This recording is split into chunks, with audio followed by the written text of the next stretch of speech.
I'm going to show you why in a minute. Okay, a lot of hooks now are punched, they're not forged. The old 94840s by Mustad are forged.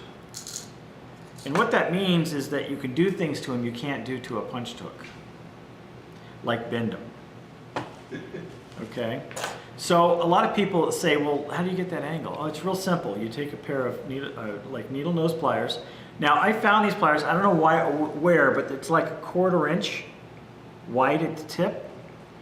Guess what my post is going to go on?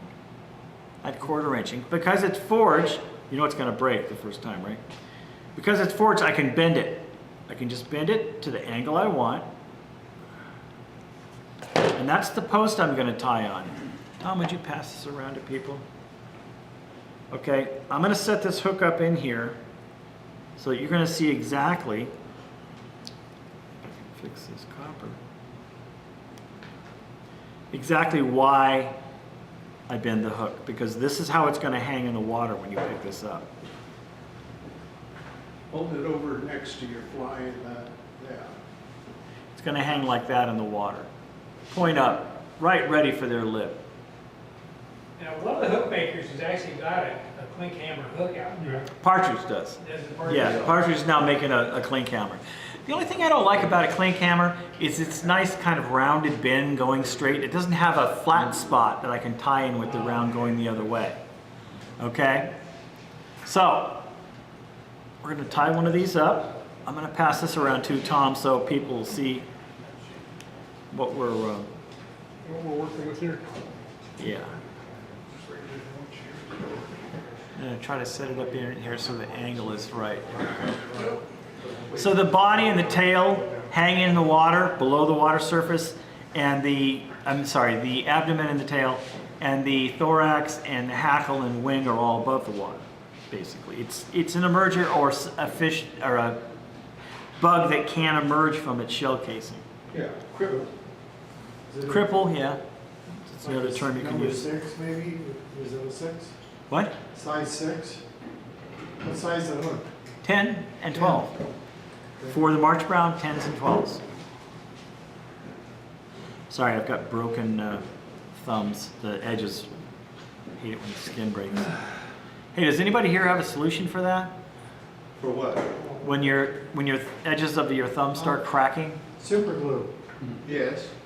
Super glue is one, but the green stuff, the stuff that comes in a green jar called working hands. Yeah, okay. Well, yeah, utterbone. Yeah. Backbone. Works great for this. Okay. 100% lanolin. It's what? Lanolin. Lanolin? Okay. Because I got it, I mean, it's just driving me nuts. Okay, we're going to use some, and I'll write up the recipes, whatever. If somebody needs it tonight, what I like to do is I'll put a kit together, and on the top of the kit, I'll put the recipe. So I'll never forget because I get old. I'm using this Danville's 6/0 Flymaster wax thread. This is a little older because it says 200 yards. They don't sell them like that anymore. They're cheap. They only sell 50 or 100. And this is the $3 bridge color, which is like a tannish brown. Okay.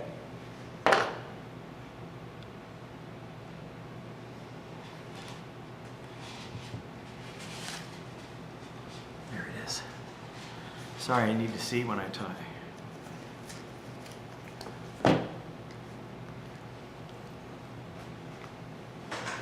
Okay, so I'm just going to start up at the head and go all the way back. What I like to do is I like to hold onto the thread and just tie against the thread when I'm going back.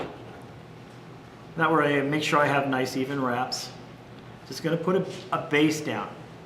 You guys can see that okay, right? Yes. Make sure I don't hit the barb of the hook. This thread is pretty fine. I'm going to go just around the bend and bring it all the way back to where I bent the hook. If the thread starts to spread out, I'll just... Now, if I would have kept it a little longer, I could just break it off. I don't know if you've ever seen Davey McPhail's videos. He just breaks everything off. Okay. Rust-colored antron.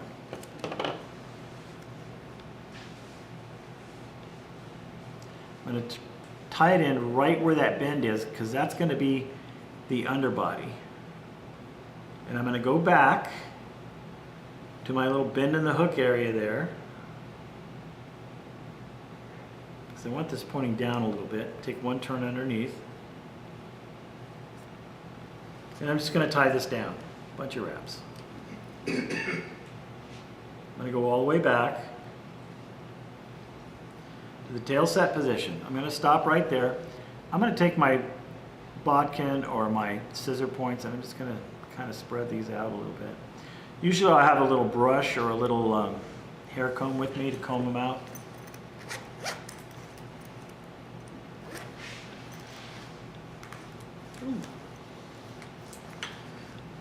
We are in luck. Anybody ever heard of a tweezer man made in England? This is an eyelash comb.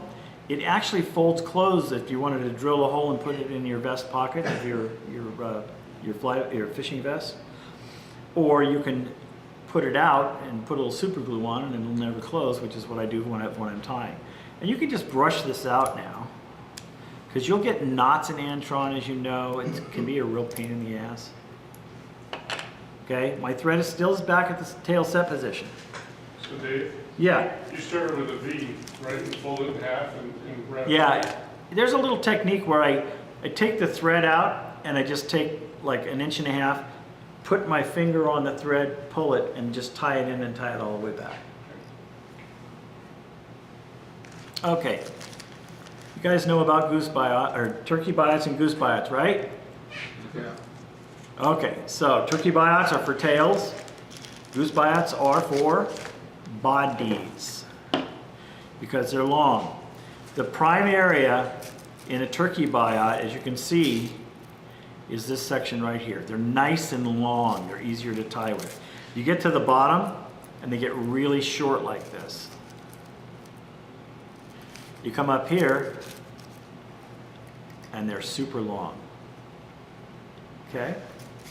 So I have a little section of goose biot that I've got the prime ones off. You do not want to cut them off. You want to break them off, right? Right, And why is that? because of the notch. God, I love it when there's a straight man in the room. Does everybody know what a notch is? Can you see this? No, tilt your hand, you're non-holding, yeah. There you go. On one side it's straight, on the other side there's a little indentation. Can you see it? That's- It's on the side that's got the This side over little here. tail on it. Yeah. Okay? When you tie this in, you don't want to tie it in at the very tip. You want to tie it in about 1/4 to 1/2 inch above. Okay? You want to face the notch so it's facing forward and tie that biot in. The first tie in and holding it in place is really important because I'm going to now take, these are J. Doran small, not large, small hackle pliers. I love these things because I can put this in line with my biot from the end. I know where the, there we go.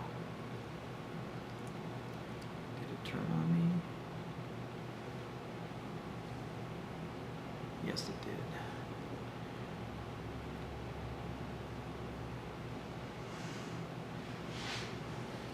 There's the notch, okay. Okay, if we do it right and then we're winding it forward with that little notch forward, what we should see, and we're not seeing, sorry. This is twisted on me a little bit, so we need to redo it. We want to make sure that the notch is forward when we tie it in because it'll create an automatic rib. Okay, that should work. As we're winding. There we go. 1, 2. It's not working. And if your materials are giving you a problem, what do? Get a different Another. Get a Good left-handed- straight crowd. Get a left-handed one this time. Thou shalt not. Is that my problem? Thou shalt not take shit from my materials. Yep. Candy Guyons. Mr. Pouillons. I'm gonna bother cutting this one off. Just gonna tie it in because I'm gonna wrap over it anyway. Mike, you may have to edit this for language. Was I swearing again? Put in some bleeps and. Leaves.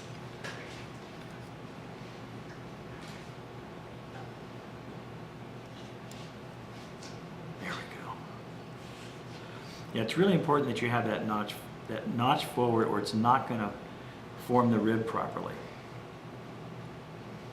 So I'm tying these all morning at Roberts and not having any problems whatsoever. Pick up the first one and it's a pain in the butt. Okay, let's try this again.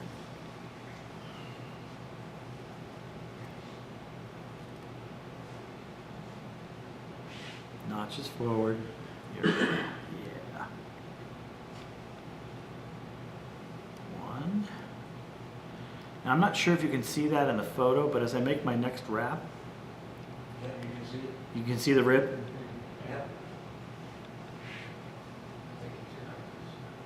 So if you don't want a rib, you just turn it the other way. If you want a rib, you turn it this way. And I'm going to go all the way up to my tie-in point where I'm going to have my wing post and everything. I'm going to make 3 simple wraps. I'm going to cut this off. I want to make sure that's tied down real well. I don't want it to pop out or anything. Okay, now.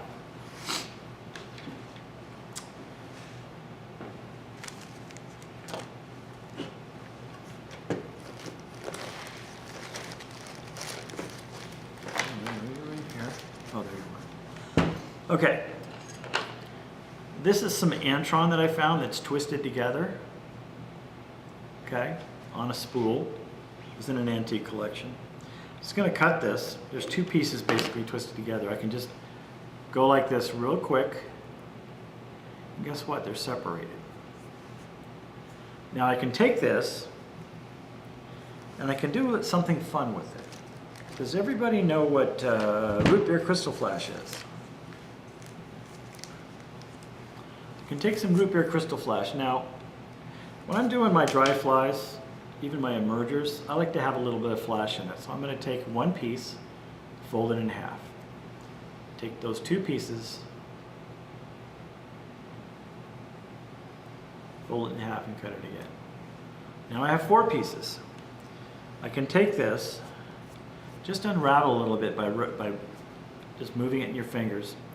Put these 4 pieces on here, and I can just roll up my fingers for a couple of minutes.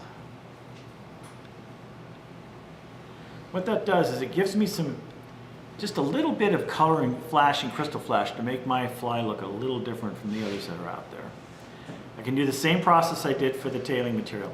I can just hold the thread up, put my finger on top, pull my thumb over, put it right on top.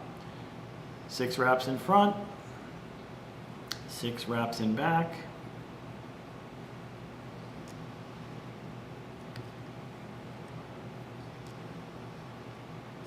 And now, this is 6/0, so I'm going to go up 6 and post this.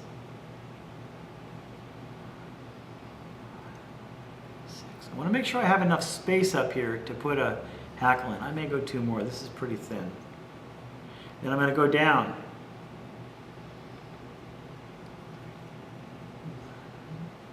6. Now, a little handy dandy little comb. I can comb this out if I want. You can see how there's just a little bit of flash in there, not a lot. I'm going to leave it fairly long, but it cannot be longer than this gap right here on your whip finish tool. And here's the reason. You'll see the reason why in a few minutes. So I'm going to trim this just a little bit shorter than it was. I'm going to take a Cree hackle or a brown and a grizzly hackle. Now what I've found is with Cree hackles, it's actually not as vivid as having a brown hackle and a grizzly hackle. It's a little more muted in color.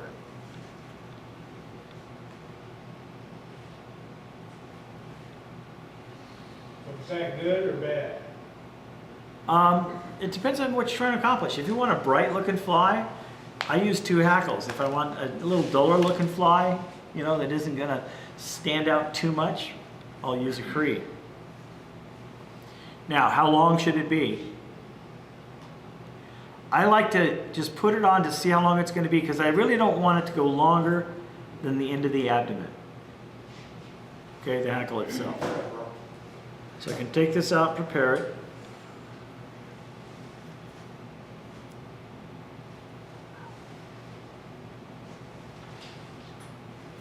Do you use a rule on that as to, say, a norm? A lot of people take extra, the next size up. No, I always, without exception, want it not to be longer than the abdomen. Okay? Because I've got some. If it's longer than the abdomen, okay, it's a little unwieldy. So if I do anything, as a general rule, I want it to the end of the abdomen or slightly shorter than the abdomen. I can live with that, but never longer. Okay? Now, in tying this in, this is the dull side. This is the pretty side. The dull side is concave. Okay? Now, I'm tying a size 10 fly. Do I want the hackles to go down or to go up? What was that? Oh, you mean the barbs? The barbs Oh, I thought you themselves. meant Do you want them to go rounded. down or up? Down. Okay. Again, Ed, a general rule of thumb, if it is a size 16 or larger, I want the hackles down.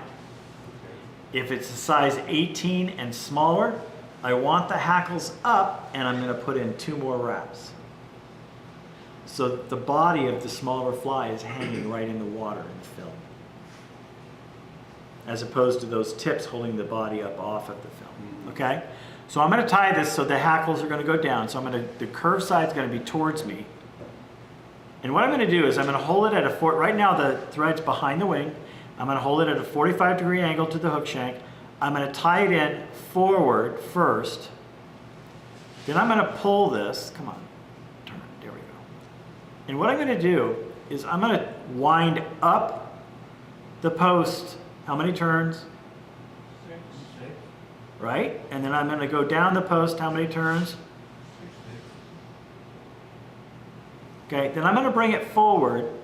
This is something I learned from David McPhail that I absolutely love. I'm going to go up to within about an eye length of the eye. I would not do this with small hackles, but large hackles, large flies, I do. And I can just break it off. That's really hooked in there. It's not coming out. Okay? Now, next thing, and I'll pass this around too. I like to make my own dubbings. Okay, this is a little bit dark according to Dave for the Rogue River, but it was perfect for the Yuba. This is what I'm going to use for the thorax, and if you look in good light, you'll see some red specks in here. Tom, would you pass these around? I found some carpet yarn that was almost, I don't know, a claret red in color, and I add it to a lot of my different dubbings just for color variation. Again, I want something a little bit different when I'm on the water. Okay?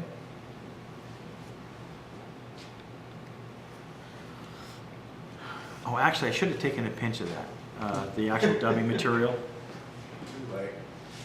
It's gone now, right? Was that blood stain in the carpet? Okay. Been watching too much Thanks, Tom. CSI. Yeah, exactly. Hey, it wasn't from the Motel 6 in San Jose, was it? No. I try to stay out of those places in San Jose. So I'm going to pull this out so I kind of have a long noodle, right? Now I want to look at this. Once I have my long noodle, I'm only going to attach the end. And it doesn't want to wind on because there's a lot of hair in here. Just, I wet my fingertips. Just the end, that's all I'm going to do. I'm going to slide it up with one finger, I'm gonna make one wrap, then I'm gonna dub the rest of it. Because now that one wrap has locked it into the side of the hook, right? I can just work my way down. And the idea here is to create an egg-shaped thorax. Okay? Once around again, forward, backward, forward, backward, forward, backward, forward, backward, forward, backward, and actually that's probably enough, so I'm going to take a little off. Now if you take some off, little trick is if you wind it off 2 turns and then you redub it, you've got more room to dub it with, okay? And you want to finish up in the behind the wing. So I'm to thread now and I'm right behind the wing. Okay? I'm going to take my hackle. Now normally I just use parachute hackle pliers, but these are big. I'm going to start at the top. I'm going to go 1, 2, 3, 4 to 5 turns, depending on the hackles. And I'm going to lift the thread now up over the eye, turn my bobbin upside down, holding the hackle down. I'm going to make sure that thread stays in a plane that is below the hackles. 1, 2, 3 turns. I'm going to come around the 4th turn and I'm going to just stop in the back, trim this off. Can you guys see what I'm doing, by the way? Yes.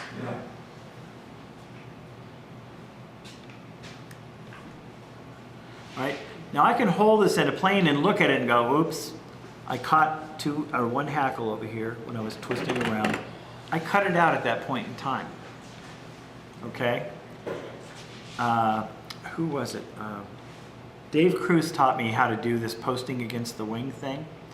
If you're posting against the wing, you don't want to use large threads. You don't want to use like 6/0 uni or 3/0 or whatever. The reason is I'm now going to whip finish this. Everyone knows how to use a whip finisher, right? You can do this by hand. This is one thing that Andy Puyens thought is good for a whip finisher, because I'm going to pull it up above the eye right now. I can take my whip finisher.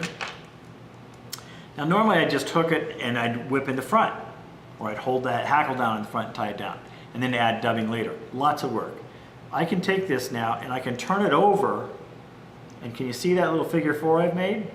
I can make sure that thread that's coming off the point there, I want to make sure that thread stays below the hackles. 2, 3, because this is pretty thin, I'm going to go 4. I'm going to take it off and pull. And if I did it right, when I turn this around, there shouldn't really be any hackle sticking down, but there's one, right? Now think about this for a minute. If I turn this just so, you see that brownish thread in there?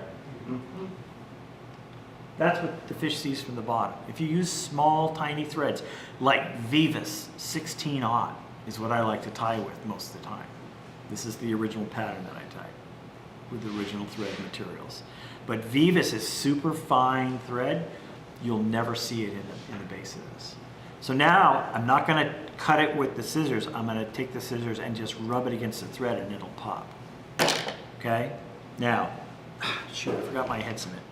If I would have brought my head cement, okay, I would turn this so I could see that brownish orange thread, and I'd put one dab right against the wing post at that point so I don't touch the hackles. And holding it sideways so the wing is up and down like this, it lets the head cement soak to the other side. Just leave it that way for about 15 seconds and it'll never come loose. Now we're almost done. Okay. I just want to make sure you can see that tail. It's ugly as sin. Usually a trailing shuck is more of a cone shape, right? So how we're going to do that is I'm going to make a 45 this way, a 45 this way. Can you see that in the picture? No. Where is it? Oh, it needs to be higher. Okay. 45 this way. See how it's a 45 to the materials? Then I'm going to turn it and do 45 here and 45 here. And what you end up with, if you do it right, is a little cone-shaped trailing shuck, which this thing has been popping out of. Does that make sense? Okay. So I should put these two in, I'll pass this around. I should put these three, I guess, in the box, one of the boxes over there, Tom. Let's put three of these, after you pass this around, let's put these three in one of the boxes over there. And then I'll do a couple of the, I want to get approved before we put it on. I'll do some blue winged olives. Any questions? Any thoughts, since I got all these professional fly tyers in here? Anything you might want to do differently, or? Go ahead, John. Now, if you go with the grizzly and the brown, you wrap them together? Or No, you wrap them separately. When you do a grizzly and brown,